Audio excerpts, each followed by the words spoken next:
Living Local Carolina with Katie Turner. Local trends, shopping, dining, and more. This is Living Local Carolina. This story is sponsored by AIM Acupuncture and Integrative Medicine. Well, welcome back to Living Local Carolina. Today I'm back at AIM Acupuncture and I'm joined by Wayne, who is a patient here. How are you doing? I'm doing real well. I want you to tell me what brought you to AIM in the first place. I've been dealing with neuropathy for 13 years and RA for 12. Oh my goodness. I have been everywhere, bought everything. I even had a spinal implant for the neuropathy, and it ended up being painful and didn't work anyway. So I thought I had taken it as far as I could, creams and all the devices. And then I read an article about AIM Acupuncture with Dr. Weber. And my wife said, you got nothing to lose, because if this doesn't work, you know your life this is going to be your life, which is miserable. Every day is painful. So I came and had a consultation, and it was funny, at the time I came, I had shingles. Yeah. Really? About 2 months ago. Oh my goodness. And I told Dr. Weber about neuropathy and the RA, and she did it's a needle test to determine how bad your nerves are. And she said, I'm setting up a program for both neuropathy and RA. I said, wonderful. She said, but the other benefit of it, I'm going to get rid of your shingles. And no, I didn't know anybody could get rid of shingles. Yeah. 3 days, I was shingle clear. Are you kidding me? Yeah. That's incredible. It is. Yeah. So, other than getting rid of the shingles, which is incredible, you also have gotten so much relief from your symptoms you've been dealing with for over a decade. Yep. What's that been like? The first 3 weeks, I was skeptical. But quite frankly, I was skeptical coming in, because, I figured, really, is this going to work? After 3 weeks, I said, I don't know that I feel anything, to my wife. And she said, keep going. And after the 4th and 5th week, I could feel the bottoms of my feet, both of them. When was the last time you'd been able to do that? 10 years at least. Oh my gosh.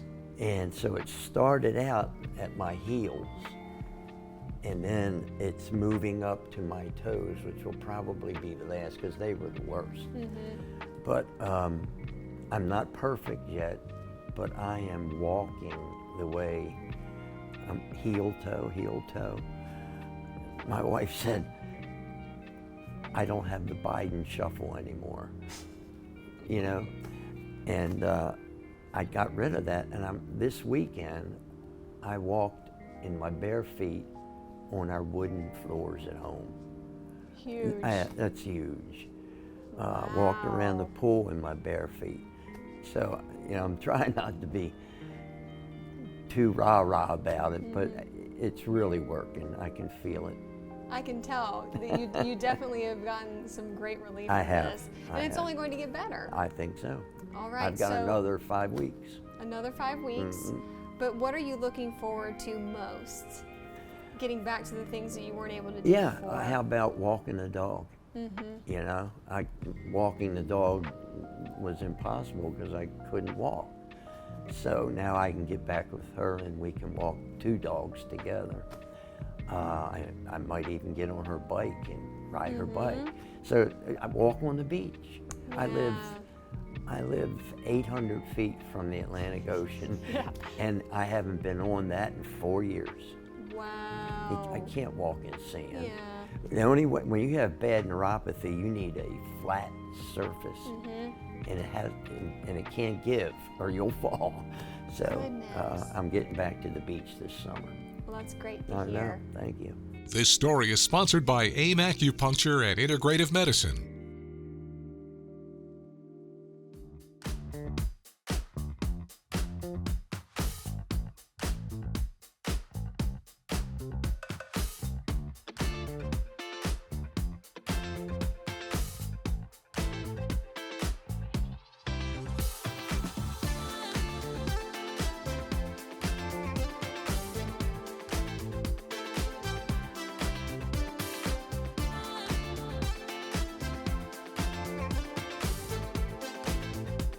We'll be back right after this break with more Living Local Carolina.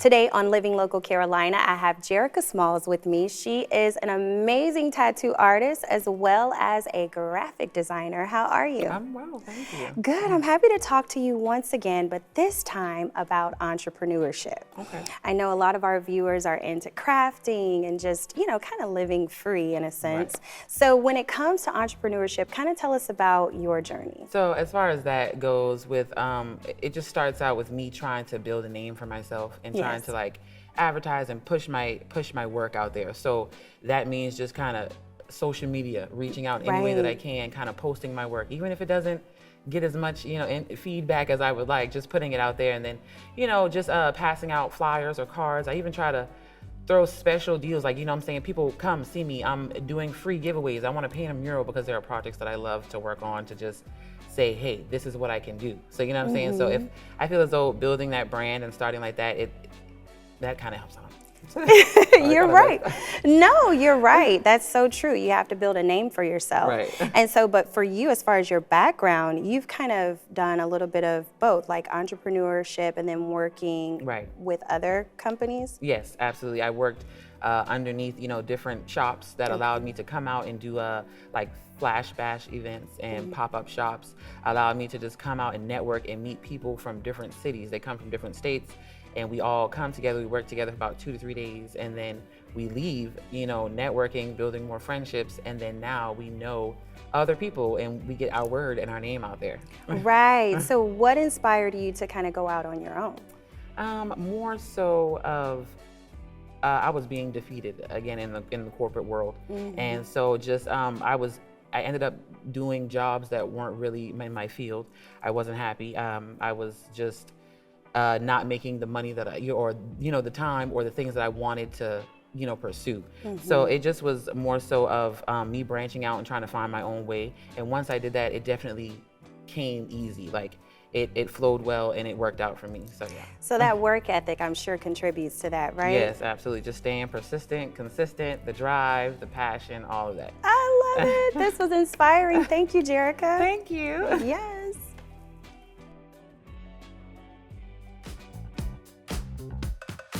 Well, today I am at Coastal Comics with the owner, Drew Johnson. How are you? Good. How are you doing today? I'm doing awesome. We got so much to talk about. I mean, let's get to the elephant in the room here. You're a comic guy.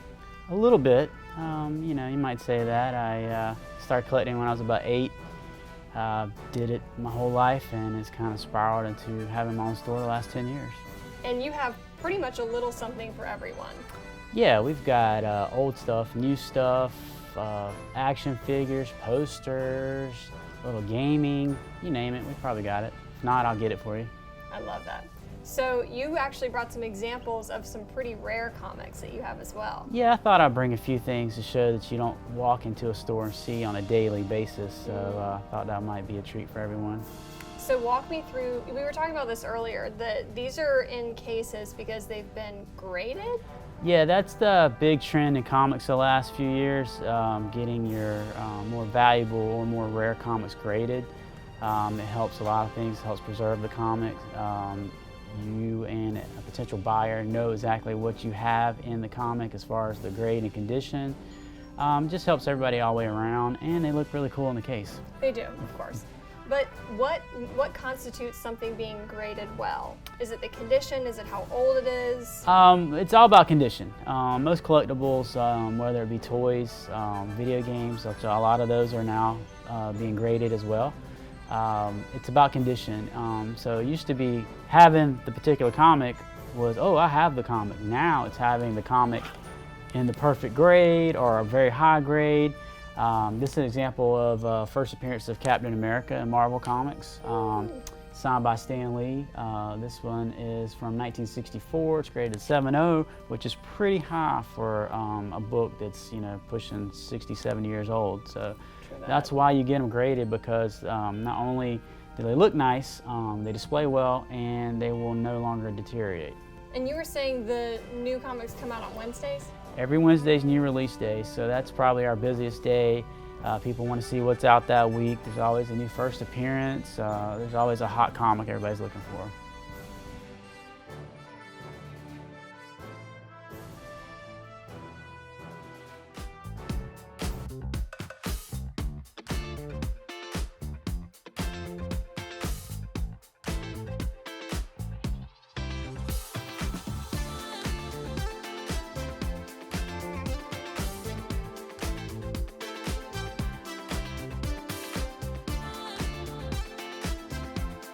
We'll be back right after this break with more Living Local Carolina.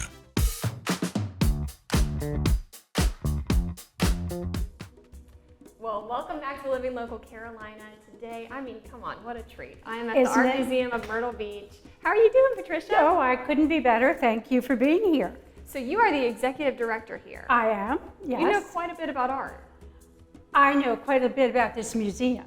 Okay. I don't say that I know everything about art, but I certainly know about this museum and what we feature.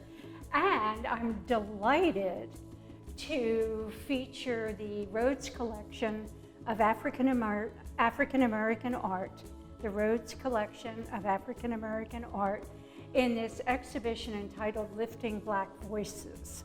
I mean, we just took a little walk around, and it's breathtaking. to It say is the least. breathtaking. I mean, you have Philip Simmons, Jonathan Green, just Right. really, really awesome. We have 80 works by 30 different artists, all collected by Dr. and Mrs. Rhodes, who have a dental practice in Walterboro and live in Charleston, South Carolina.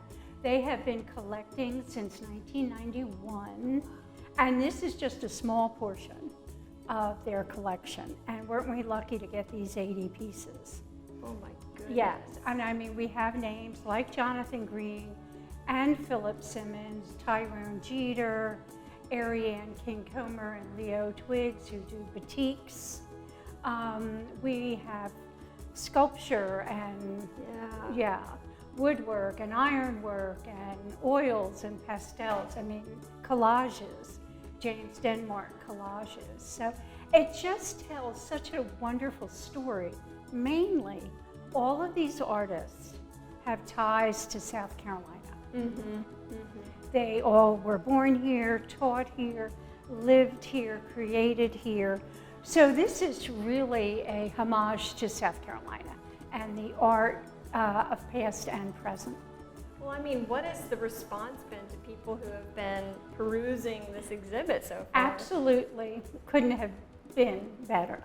Just what we were hoping for. I mean, we're just reaching people, you know, tourists, of course, who are coming to Myrtle Beach, but also to our residents. And we also offer a lot of children's programming. Love that. Yeah, Okay. we do. We have camps for 5 to 7-year-olds and to 8 to 12-year-olds. We also offer free programming for community groups. Love that. Yes, then they come from Georgetown and all over Horry County, so we're very proud of that too.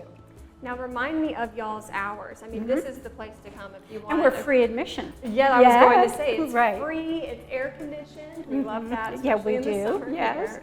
But what are your hours? Our hours are Tuesday through Saturday from 10 a.m. to 5 p.m. and Sunday from 1 to 5. Perfect. Now, what's the best way to contact you guys? Our website is myrtlebeachartmuseum.org, or call us at 843-238-2510.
Don't forget to like our page on Facebook and follow us on Instagram and Twitter.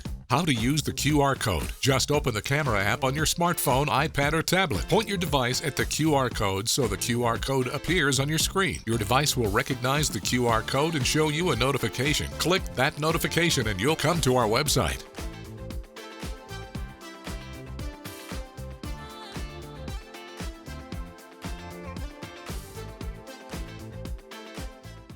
Living Local Carolina, weekday mornings at 9:30 on WBTW News 13.